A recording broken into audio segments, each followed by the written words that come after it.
अभी आपने देखा होगा बटोगे तो बटोगे, योगी जी का एक नारा आया, बटोगे तो कटोगे, एक होगे तो अनेक होगे। इसी के विपरीत मैं आपको ले चलता हूँ। मोदी जी ने कहा देश सुरक्षित हाथों में है। जब देश सुरक्षित हाथों में है तो हिंदू खतरे में कैसे है? अगर हिंदू खतरे में है तो देश सुरक्षित हाथों में कैसे है? मोदी जी ने कहा है कि देश सुरक्षित हाथों में है और अनुभव भी कह रहा है कि देश सुरक्षित हाथों में है। जब देश सुरक्षित हाथों में है तो हिंदू खतरे में कैसे है? ये बात तो समझ में नहीं आई कि देश सुरक्षित हाथों में है और हिंदू खतरे में है। मेरे भाई, राष्ट्रपति आपका, उपराष्ट्रपति आपका, प्रधानमंत्री आपके, आधे से ज़्यादा स्टेटों में मुख्यमंत्री आपके, संसद, विधायक, पार्षद, प्रधान सब आपके, प्रशासन भी आपके, सेना के सारे अधिकारी भी आपके। उसके बाद हिंदू खतरे में कैसे है? जबकि देश सुरक्षित हाथों में है, फिर हिंदुस्तान हिंदू खतरे में। अगर हिंदू खतरे में है तो भाई किसी मुसलमान को राजा बना दो, हिंदू खतरे से बाहर आ जाएगा। भाई खतरे में तो सिर्फ एक ही धर्म है, मुस्लिम। अब आप कहेंगे कैसे? आपने देखा होगा 2014 के बाद सबसे ज़्यादा कार्रवाई कश्मीर में मुसलमान हुआ। कभी CNRC के नाम पर, कभी अकबरनगर के नाम पर, कभी अयोध्या के नाम पर, कभी मानवी सिंह के नाम पर। आपने देखा होगा सिर्फ मुसलमान ही हुआ। कभी बीफ के नाम पर, अगर मकानों पे बुलडोजर चला तो अपनी कार्ड उठा करके देख लीजिए, सबसे ज़्यादा मुसलमानों के मकानों बुलडोजर चला। मेरा कहने का सिर्फ मतलब ये है, जब देश सुरक्षित हाथों में तो हिंदू खतरे में कैसे? और अगर हिंदू खतरे में है तो कार्रवाई सिर्फ मुसलमान के साथ क्यों हो रही है? भाई ये बात तो समझ में नहीं है। ये तो बात वही हो गई जो अमित शाह ने कहा था, सबके खाते में 15-15 लाख रुपया आएगा, बाद में कहा ये तो जुमला है। उसी तरह आज मोदी जी कह रहे हैं देश सुरक्षित हाथों में है और हिंदू खतरे में है। मतलब ये हिंदुस्तान के हमारे हिंदू भाइयों को ये बेवकूफ़ बना रहे हैं। ये बेवकूफ़ बनाने वाला काम अब नहीं चलेगा। 2027 आने वाली है, 2027 में पहले उत्तर प्रदेश से इनको विदा करेंगे, फिर इंशाअल्लाह हम इनको देश से भी विदा करेंगे। आप देश की जनता को, गोरखपुर की जनता को, प्रदेश की जनता को इस चैनल के माध्यम से क्या संदेश देना चाहते हैं? देखिए, जब देश अंग्रेज़ों का गुलाम था, जब देश अंग्रेज़ों का गुलाम था, जब 200 साल अंग्रेज़ों ने इस देश पे राज किया, उस वक्त हम नहीं बटे थे। ना हम उस वक्त बटे और ना उस वक्त हम कटे। हम उस वक्त एक थे और लतिया करके अंग्रेज़ों को भगाया। पहले हमने गोरों को जुतिया करके भगाया इस देश से। जब हम एक थे, हम मुस्तहिद थे, तो गोरों को जूता मार के भगाया।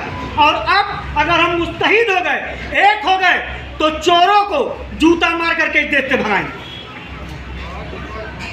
बस हमें और आपको एक होने की ज़रूरत है, इनके बहकावे में आने की ज़रूरत नहीं है। क्योंकि इनका काम है कभी 15 लाख रुपए के नाम पे, कभी बटोगे कटोगे के नाम पे हमको और आपको बांटने का काम करेंगे। कभी अयोध्या के नाम पे, कभी मथुरा के नाम पे हमको सिर्फ बांटने का काम करेंगे और हमारे और आपके लिए कुछ नहीं करेंगे। मैं आपके चैनल के माध्यम से सिर्फ एक संदेश देना चाहता हूँ हिंदुस्तान के लोगों को। जब हमारी और आपकी औलाद, हमारे और आपके बच्चे जब पढ़ेंगे, लिखेंगे, शिक्षित होंगे, तो वो इस देश के हुक्मरानों से लड़ करके, उनके सीने पर चढ़ करके अपना हक और अपना हुकूक मांग लेंगे। और यही काम भारतीय जनता पार्टी होने नहीं देना चाहती है। इसीलिए भारतीय जनता पार्टी कभी हमें हिंदू के नाम पे, कभी मुसलमान के नाम पे, कभी मंदिर मस्जिद के नाम पे लड़ा करके, डरा करके जाहिर रखने का काम करना चाहती है। मैं चाहता हूँ कि आप इस बहकावे में ना आए, एक हो, मुस्तहिद हो, अपने देश को फिर से सोने की चिड़िया। ठीक है, इस चैनल पे आने के लिए आपका धन्यवाद। और साथियों, हम इसी तरह से फिर एक बार चाहेंगे कि हमारे बीच में बहुत ही ओजस्वी, कर्मठ समाजसेवी, राजनीतिक इसलिए नहीं कहेंगे कि आपने बताया है कि पिछले 10 साल से आपने चुनाव नहीं लड़ा है, लेकिन समाज सेवा का जज्बा जो आपके अंदर देखने को मिला, बहुत कम लोगों के अंदर देखने को मिलता है। आप इसी तरह से अपने काम में लगे रहें और जो भी मीडिया के स्तर से सहयोग हो सकता है, हम लोग वादा करते हैं कि आपको मीडिया के स्तर से हम लोग आपको सहयोग करते रहेंगे, आपकी आवाज़ में जान डालते रहेंगे। और जो बात आपने एकदम आखिरी समय में कहा है कि हुक्मरानों के खिलाफ जाना पड़ेगा। और उसी का नतीजा है कि आज प्रयागराज में छात्रों के आंदोलन के आगे इस सरकार को, सूबे की मुखिया को आज झुकना पड़ा जी, आज झुकना पड़ा। संघ लोक सेवा आयोग के जो बच्चे जो थे, कल को पीसीएस और आईएएस अधिकारी बनते, बड़े होकर के उनको सड़कों पर बैठना पड़ा, उसके आगे सरकार को झुकना पड़ा। ये बहुत बड़ी लोकतंत्र की जीत है। और ठीक है दोस्तों, हमारे साथ चैनल में बने रहिए। इसी तरह से हम गोरखपुर के हर वार्ड में जो भी समाजसेवी हैं, जो भी राजनीतिक दल हैं, जो भी जन समस्याएं हैं, उनको उठाते रहेंगे, आप तक पहुंचाते रहेंगे। नौशाद भाई का मैं बहुत बहुत शुक्रिया अदा करना चाहता हूं। धन्यवाद दोस्तों।